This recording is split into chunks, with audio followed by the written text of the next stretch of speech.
Estos dos giros entonces hablamos de el área 3940. El área 3940 tradicionalmente se ha relacionado, se ha vinculado con la ideación propia del lenguaje. O sea, se denomina el área ideatoria del lenguaje o el área de Wernicke. Esta área se asocia con los procesos de comprensión lingüística. Entonces, se ha encontrado también en algunos estudios y en análisis realizados a partir de resonancia magnética que las actividades de comprensión del lenguaje vinculan a estos sectores. Esta es un área realmente bastante grande y que recluta la participación de otros sectores que no solamente se restringen al área 3940. Por ejemplo, este sector de aquí, que corresponde a la parte posterior del giro temporal superior, también se considera que hace parte del área de Wernicke. ¿El giro qué? De tal manera que en este lugar de acá nosotros podríamos estar hablando de un sector de transición temporal, parietal y que puede reclutar sectores del occipital. Entonces, si pensamos en el hemisferio izquierdo, tradicionalmente se ha vinculado con comprensión de aspectos propios del lenguaje. Y si pensamos en el hemisferio derecho, se ha vinculado con la comprensión de los elementos prosódicos del lenguaje. Entonces, también podremos encontrar algunas alteraciones que pueden estar diferenciadas de acuerdo a el sector del área 39 y 40 del que estemos hablando. Por ejemplo, si pensamos en lesiones o compromisos que están mucho más cercanos a este sector, de acá, sector cercano al área somatosensorial secundaria, pues podríamos estar hablando de que las alteraciones pueden incluir alteraciones en los procesos de comprensión a nivel visoespacial, mientras que si pensamos en sectores que están mucho más cercanos al temporal, pues sí podríamos estar hablando de compromisos más vinculados con aspectos de la ideación lingüística. Un paciente con lesión en estos sectores puede tener entonces una afasia. En este caso es una afasia de Wernicke o una afasia por compromiso en la comprensión. Es diferente de la afasia que vamos a encontrar acá en Broca, porque en esta podríamos pensar que la persona no tiene alteraciones en los aspectos morfosintácticos del lenguaje, pero tiene dificultades para comprender. Entonces, en el ejemplo que les estaba dando ahorita de Tantán, que le decía, por favor, camina hasta la puerta, ciérrele, recoja la hoja que está en el piso y venga y se sienta la persona. Al recibir estas tres instrucciones, pueda que solamente realice una, que se le dificulta entender el lenguaje, ¿sí? A pesar de que puede expresarse bien, ¿sí? En algunos casos, en estas personas podemos encontrar habla o discurso con poca coherencia, o también encontramos un fenómeno que es muy típico de estos sectores, que son las parafasias, y en este caso son parafasias semánticas. Entonces se le pregunta al paciente, ¿qué es esto? Y dice, computador. ¿Sí? ¿Esto qué es? Un vaso. ¿Pero qué área es esa? ¿Sí?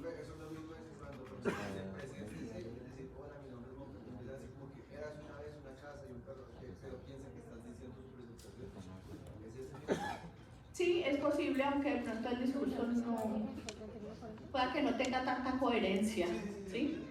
Pero a lo que de pronto usted se refiere es que la respuesta no corresponde con la pregunta que se ha formulado, ¿sí? Eso puede pasar también en casos de compromisiones por sectores, ¿sí? Y en el caso del hemisferio no dominante, lo que normalmente se puede encontrar es que la persona tiene dificultad para comprender la prosodia del lenguaje, ¿sí? Entonces, usted le dice, llega tarde a la casa, bien, llegó tarde a la casa por la fiesta, ¿sí? Entonces, llegó a las 5 y a ella le dijeron que le daban permiso hasta las 2, ¿no? Bueno, ¿qué hizo Sofía? Se fue. Bueno, entonces la mamá le dice a Sofía, a ver la llave. Sofía, estamos hablando más del centro. Entonces le dice Sofía a la mamá, bonitas las horas de llegar. Y Sofía dice, no, pues ella me está felicitando porque llegué hasta ahora. Obvio. Tiene dificultad para comprender la prosodia del lenguaje, ¿sí? La mamá le dice, bonitas las horas de llegar. Cualquiera no va a saber que le están felicitando, ¿cierto? Pero esto es con lesiones en el hemisferio no dominante, el contralateral derecho, en la mayoría de las personas.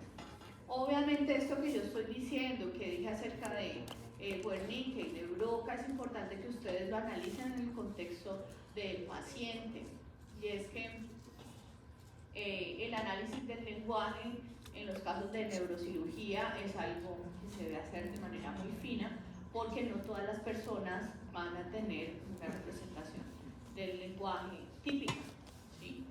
Eso se tiene que tomar con más cautela en casos donde las personas escriben, por ejemplo, con la mano izquierda, ¿sí? Que se consideraría que tiene una representación contralateral del lenguaje. También las palabras que se llaman sacar de Google Translate.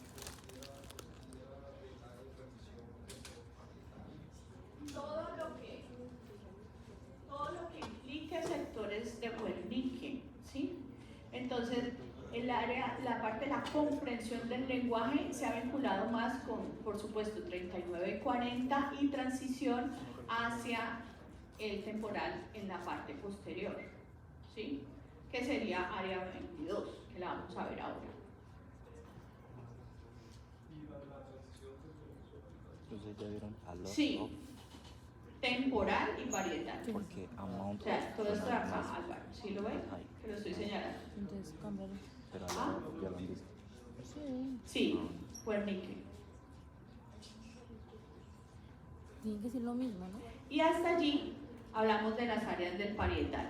Ah, no, perdón, estoy saltando una que es importante. Este sector de aquí, ¿cómo lo podríamos catalogar? Ya. Sí, la parte más ventral del giropo central. En la parte más ventral del giropo central encontramos el área 43 en la nomenclatura de Brodmann, que es el área gustativa, ¿sí? Algunos la llaman el área gustativa primaria. La información que viene entonces de receptores de la lengua va a estar llegando ahí. Mañana vamos a ver dónde hace escala esa información, pero la información que viene de receptores de la lengua va a estar llegando allí, y allí se realiza una primera percepción de los sabores: salado, ácido, umami, amargo, dulce, ¿sí?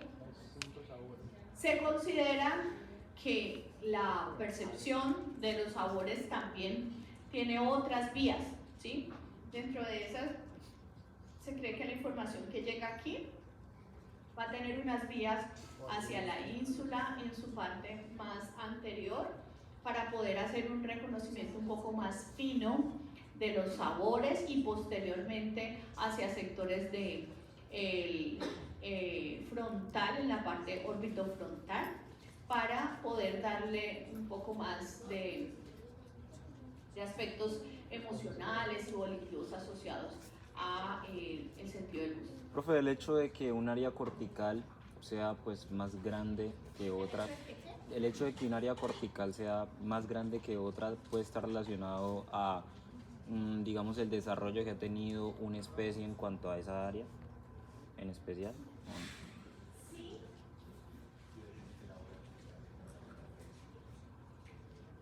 Se cree que la extensión del área va a estar relacionada también con aspectos funcionales, ¿sí? Pero eso pueda que no aplique para todos los casos. Yo le voy a hablar específicamente de un sector, que es el sector de la corteza del prefrontal en el humano, ¿sí? Si nosotros observamos el diámetro de la corteza del prefrontal del humano y lo comparamos con otras especies, pues obviamente van a haber especies que por su tamaño pues van a tener una corteza en sectores prefrontales más grandes. Pero si miramos el prefrontal y lo comparamos con la cantidad del resto del encéfalo, y hacemos esa misma comparación en las otras especies, lo que se encuentra es que el prefrontal es más grande en el humano que en otras especies, en relación con el resto de su corteza, ¿sí? Y se cree que esta extensión del frontal es la ganancia que hemos tenido nosotros a lo largo del desarrollo filogenético y que ha permitido que nosotros tengamos funciones mentales superiores. ¿Sí? Esto aplica, por ejemplo, para el prefrontal, la corteza del prefrontal. Pensar que la extensión de esa corteza se corresponde de pronto con la funcionalidad, el nivel de importancia que tienen esas funciones, por ejemplo, para nosotros, ¿sí? Y que en el caso del humano nos distinguen de animales menos derivados. Y ahí, ahora sí terminamos con el parietal. Vámonos para el temporal. Este sector de aquí.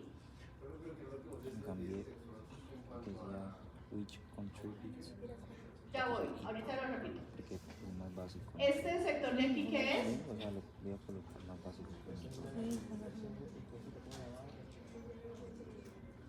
Giro temporal superior. Esta es la parte media del giro, ¿sí? Esta parte media del giro corresponde a las áreas 41 y 42 en la nomenclatura de Brodmann, que se llaman, o que se llama el área auditiva primaria. Realmente los sectores que están mucho más vinculados con el procesamiento de información auditiva se pueden observar cuando nosotros abrimos la cisura lateral y vemos aquí en esa apertura de la cisura lateral unos giros, unos surcos que se llaman los surcos transversos de Heschel. Se considera que el fenómeno del reconocimiento de los estímulos sonoros está relacionado con esos giros transversos de Heschel, ¿sí? Con el área auditiva primaria que estamos representando en estos lugares. ¿Qué hacemos nosotros con área auditiva primaria? Nosotros recibimos la información que llega del oído. Entonces, ¿qué recibimos del oído? Sonidos, tonos. La percepción de los sonidos entonces está vinculada con el área auditiva primaria. Y en el caso de la lesión o el compromiso en estos sectores, pues no se va a generar una sordera típica. Lo que vamos a encontrar es una hipoacusia. ¿Para qué? Bueno, esto se debe porque realmente la vía auditiva, cuando ustedes la vayan a estudiar, se van a dar cuenta que es una vía que tiene bastantes lugares donde va a hacer estaciones y es una vía que se cruza, ¿sí?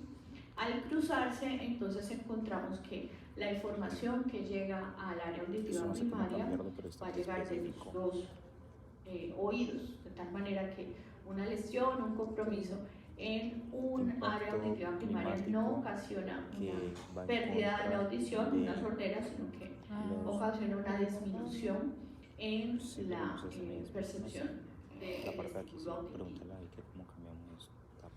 Alrededor del área auditiva primaria encuentro este sector que va a comprender a parte del giro temporal superior, giro temporal medio y toda su extensión, y que corresponde al área 21 y al área 22.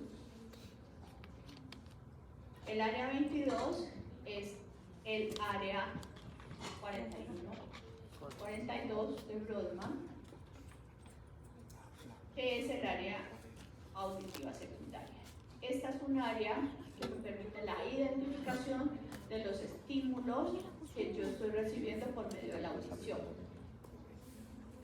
Para que vayamos entendiendo, yo escucho un sonido con área auditiva primaria. ¿Sí? Escucho la tonalidad, llega el sonido. Y con el área auditiva secundaria yo puedo identificar si ese sonido es la voz de un humano, una canción, el sonido del aire, el sonido del pájaro, y si esa información tiene contenido verbal o lingüístico, entonces esto que yo reconocí es procesado en conjunto con Wernicke para que yo pueda identificar qué es lo que me está diciendo ese contenido, en este caso lingüístico. ¿Listo? Entonces, si pensamos en los sectores posteriores, esto es ya más área 22, también va a estar participando de los procesos de comprensión lingüística asociados al área de Wernicke. Muy bien, aquí vamos a estar ya en unos sectores que van a estar mucho más relacionados con el temporal, y principalmente el temporal inferior. Aquí encontramos el área 20, que es un área que se encuentra en el giro temporal inferior y que típicamente se ha relacionado con cosas como el reconocimiento de rostros. Entonces, las alteraciones en esta área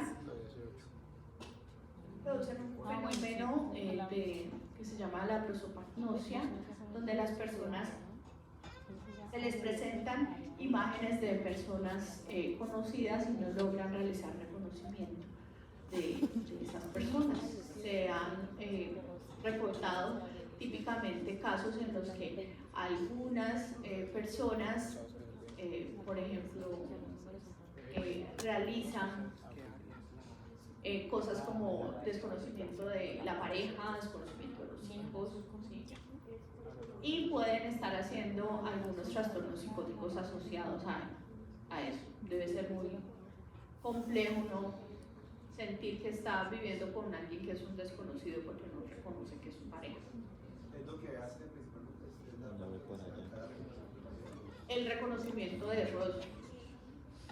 Entonces se cree que en ese sector se dan como unas pautas y unas señales específicas acerca de la forma de la cara, de las transiciones que se tienen en las formas de la cara que permiten la identificación de las personas conocidas. ¿Ese era el final de Marieta? Sí. ¿Puedes volver a por favor?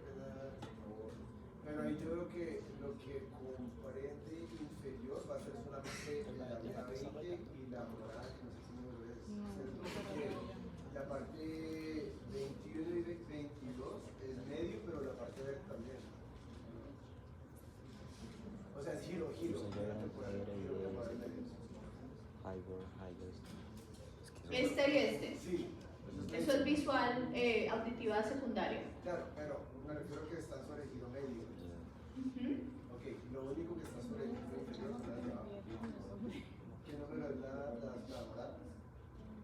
No, estoy hablando desde principalmente todo este sector de aquí, ¿sí? Este sector de aquí, perdón, que está correspondiendo a el área 20. ¿De la moral ¿sí? no hablamos? De la morada no hablamos. Ok, ¿sí? ¿y de la amarilla que está ahí? Tampoco. No vamos a hablar de esa. La moradita hace parte de sectores del polo temporal, ¿sí? Entonces, estos sectores de acá van a estar relacionados también con el procesamiento asociado al reconocimiento de objetos, ¿sí? Y el reconocimiento de objetos con procesos de integración emocional, ¿sí? Todo lo que está cercano, muy cercano al polo temporal es el reconocimiento de información, pero no visual. Cuando hablo de reconocimiento de objetos es por decir algo. Cuando es algo bigues, Yo veo el tarro y asocio el tarro con una... asocio el tarro con la palabra tarro, ¿sí? O sea, lo identifico como un tarro. El qué, identificar el qué, es algo que requiere de la participación de todo este sector de aquí, que es el polo temporal. Esa es la vía de aquí. ¿Y de cuál es la diferencia entre primaria y secundaria auditiva? Pero biggest no. Usted con la primaria escucha el sonido, Recibe. ¿sí? Escucha el tono del sonido. Será con doble. Usted no sabe qué es, usted escucha realmente con el área auditiva primaria. Listo. Sí. Y con el área auditiva secundaria usted identifica sonido. Ah, ok. Y luego lo manda a Web, si es lenguaje, lo manda a WebWiki para identificar el lenguaje. Sí. Que está diciendo el profesor. Exactamente. Ok, gracias. Vámonos para la parte, Claro, está muy bien. la cara medial. Recuerden que en la cara medial nosotros, o yo les dije que la corteza lateral Nuestra imagen se puso, proyectaba hacia estos sectores.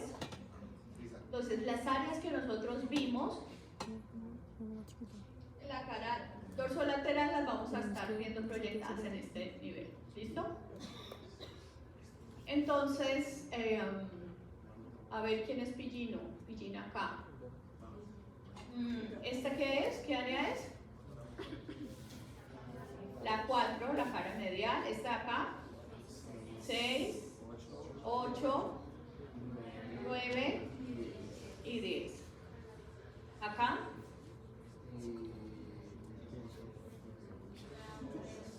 3, 1, 2 y acá.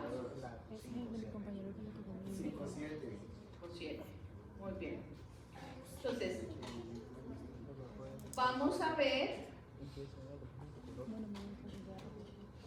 las áreas del occipital. Eso lo hizo con puro. Este sector de aquí, como les dije que se llamaba, Eventhof. Sí, yo también lo leí, sí, que quiero como chat. ¿cómo se llama el Across 14? entire campus. Eso es súper. Aquí donde estoy señalando yo, ¿cómo se llama este surco? Ah, ese es surco. ¿Cómo? Fisura calcarina, que lo dijo. Es Bills. Budget. en los labios, los bancos superior e inferior de la cisura calcarina se encuentra el área visual primaria. En la nomenclatura de Brodmann es el área Puro chat, 17. puro chat. Es un área que ustedes van a terminar de comprender cuando vean sistema visual. Pero en esa área se realiza la formación de la imagen. Es un área que es súper importante para que nosotros podamos integrar los distintos cuadrantes visuales y poder tener una representación de lo que yo estoy observando por medio de la visión. Entonces, el área o el sistema visual, perdón, es un sistema que va a estar cruzado, de tal manera que la información, por ejemplo, que llega a la parte o el banco superior está relacionada con el cuadrante visual inferior. Y acá la que llega al cuadrante inferior, al banco inferior, es la que yo estoy percibiendo en el cuadrante superior. Y van a ver ustedes en la vía visual que esa vía se cruza de tal manera que también voy a estar observando un campo visual temporal y un campo visual nasal, ¿sí? Entonces, yo inicialmente estoy percibiendo en mi ojo a mi retina, va a llegar la información de esos 4 sectores: los superiores, los inferiores y los campos temporales y los campos nasales. ¿Qué sucede en área visual primaria? Todo eso se integra para que yo pueda tener una formación de la imagen.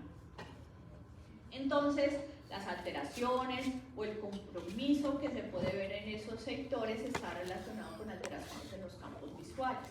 Las personas, dependiendo del sector donde se encuentren, pueden tener algo que se llama lemianopsias, entonces van a tener dificultad para identificar algunos de los elementos propios de los sectores nasales o temporales de la visión, o si, dependiendo también de dónde se ve la vía, pueden tener alteraciones ya sea solamente en un cuadrante. Ahora, alrededor de los labios de la fisura calcarina, esto que está pintadito de amarillito y esto que está pintadito de azul corresponde al área visual secundaria, área 18-19.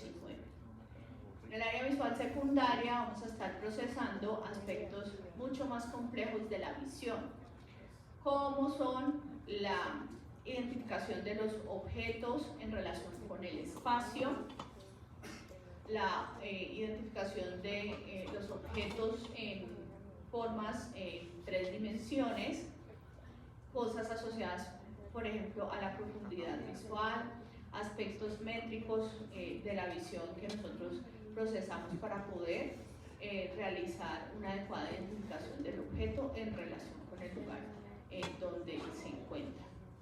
Y estos procesos entonces de integración visual nos permiten considerar que existen entonces 2 vías: la información que se procesa allí en el occipital, en área visual primaria, área visual secundaria, va a tener entonces 2 trenes de conectividad. Uno que se dirige hacia el parietal para poder identificar al objeto y poder realizar análisis visoespaciales del lugar donde se encuentra, y otra que se va a ir para el temporal y que termina, como explicaba ahorita, en el polo temporal para poder identificar cuál es el objeto que yo estoy viendo. Ahora, me voy a ir hacia el giro del cíngulo. Y para irme al giro del cíngulo, pues voy a estar hablando de las áreas que corresponden a el prefrontal, pero en la cara, en este caso, la cara medial. El giro del cíngulo y la cara medial del prefrontal típicamente se han relacionado con el procesamiento de información emocional. Entonces, las cortezas que corresponden al giro del cíngulo son cortezas que tienen una organización en su estructura diferente a otros sectores, por lo cual se cree que tienen un desarrollo filogenético mucho más antiguo. En este giro del cíngulo encontramos estas áreas. Esta que está aquí, que es el área 25, que corresponde al área central, que es el área de las emociones puras. En esa área se cree que se procesa la percepción de emociones básicas como son el miedo, la alegría, la euforia, y es un área que se cree que no tiene mucha influencia de conexiones a nivel cognitivo, o sea, es un área puramente límbica para la percepción de emociones básicas. Alrededor de ella, en esta parte que está pintadita de amarillo, se encuentra el área 24, esta de acá sería el área 23. Entonces, esto es así: área 23, 24 y 25. Y alrededor de ella, en el mismo giro del círculo, encontramos esta área rosadito, que es el área 32, y esta, que es el área 31. O sea, 31, 32, y esta que está aquí pintadita de verde es el área 33. Entonces voy a hablarles acerca de toda esta partecita de acá. Podemos decir que de aquí para acá lo voy a encontrar con sectores del prefrontal, de la cara medial. El prefrontal en la cara medial se ha vinculado típicamente con funciones emocionales y con el procesamiento de información relacionada con procesos motivacionales. Nosotros, los humanos, tenemos un tono emocional básico para funcionar.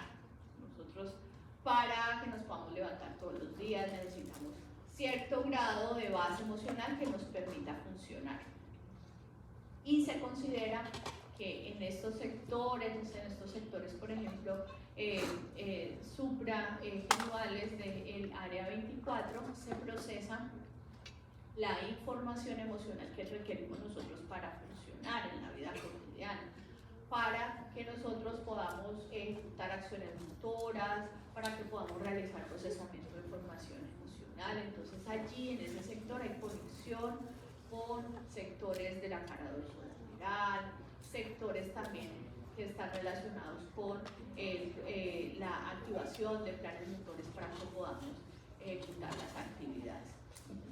Las alteraciones en esos sectores van a relacionarse con cosas como, por ejemplo, la apatía, muy típica de personas con depresión, o trastornos de la motivación, donde encontramos en pacientes psiquiátricos muy típico el mutismo, ¿sí? Es la persona que puede quedarse en silencio sin tener ningún tipo de afasia, no tiene necesidad de hablar por alteraciones emocionales, ¿sí? Y por esa vía también entonces se han visto algunas alteraciones en estos sectores de la corteza del prefrontal medial, en pacientes con síntomas afectivos como la depresión. Y vamos entonces a la cara basal. Y en la cara basal voy a hablar específicamente de las áreas que corresponden a sectores de la corteza del frontal, principalmente de sectores prefrontales. Este sector de aquí es el mismo sector de acá.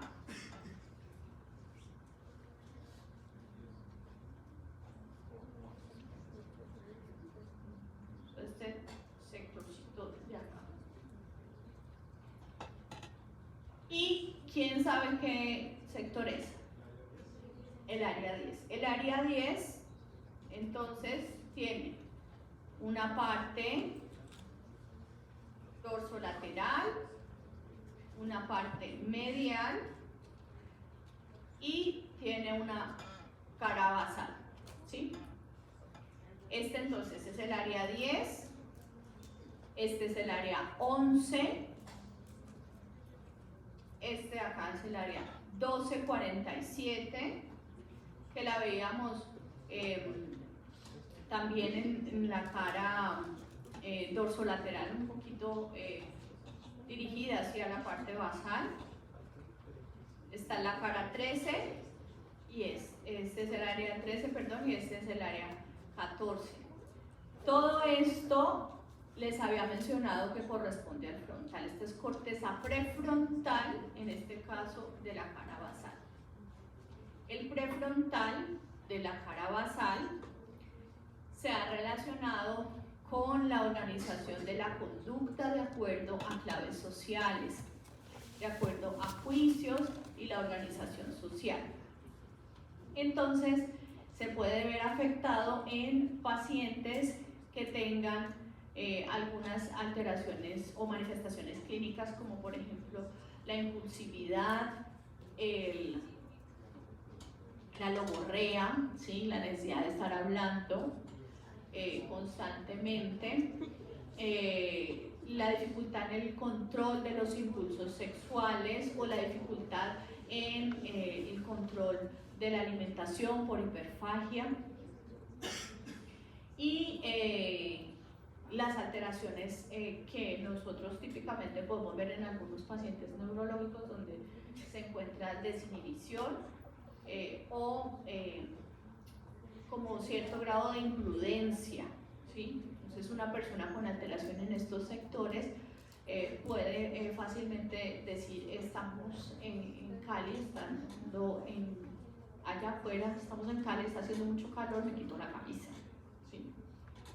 Y nosotros socialmente podríamos verlo como una persona imprudente, pero no necesariamente está teniendo una manifestación clínica asociada a un compromiso en sectores orbitofrontales principalmente. ¿Listo? Esto entonces nos permite a nosotros comprender que existen 3 síndromes prefrontales con manifestaciones clínicas de acuerdo al lugar donde se presente la lesión. Si es dorsolateral el compromiso, vamos a tener alteraciones cognitivas, alteraciones en la atención, en la planificación, en la resolución de problemas, en la organización de la acción. Si estamos pensando en un compromiso que incluya sectores prefrontales mediales, las alteraciones van a ser afectivas. Entonces, encontramos un paciente con adinamia, con falta de motivación, con falta de expresión también emocional, con síntomas muy similares a los síntomas depresivos. Y si pensamos en el síndrome de la corteza orbitofrontal, pues vamos a encontrar un paciente con desinhibición de los impulsos, con agresividad, con dificultad para el seguimiento de normas y límites sociales, entre otras cosas.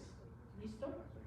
Ahora, si pensamos en todo lo que incluye a estos sectores de acá, procesos o sectores de transición temporales y occipitales, pues es importante mencionar que todos estos sectores de aquí que estoy señalando, principalmente en esta parte con el cursor, están conectándose con esto de acá. ¿Cómo es que se llama esto de acá? Las cintillas olfatorias. Entonces la información del olfato llega inicialmente al bulbo, pasa por cintillas olfatorias que son axones y llega directamente a estos sectores donde encontramos el uncus, el giro parahipocampal en su parte más anterior, todo este sector que corresponde a sectores de la corteza endorrinal, y allí entonces se va a estar procesando información del olfato. ¿Listo? Con esto entonces cubrimos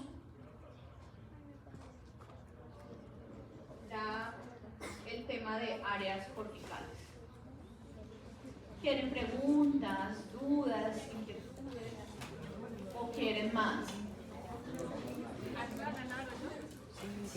Mi recomendación, chicos, chicas, hagan una tabla. Creo que yo se los puse también en la guía, ¿sí? Hagan la tabla donde coloquemos cada una de las cosas que vimos hoy. Y esa tabla ustedes la van a completar con la clase de mañana, que es la clase de tálamo. Vamos a estar viendo lo que vimos hoy es importante para comprender lo de mañana. Y lo de mañana es importante para comprender lo de después del parcial.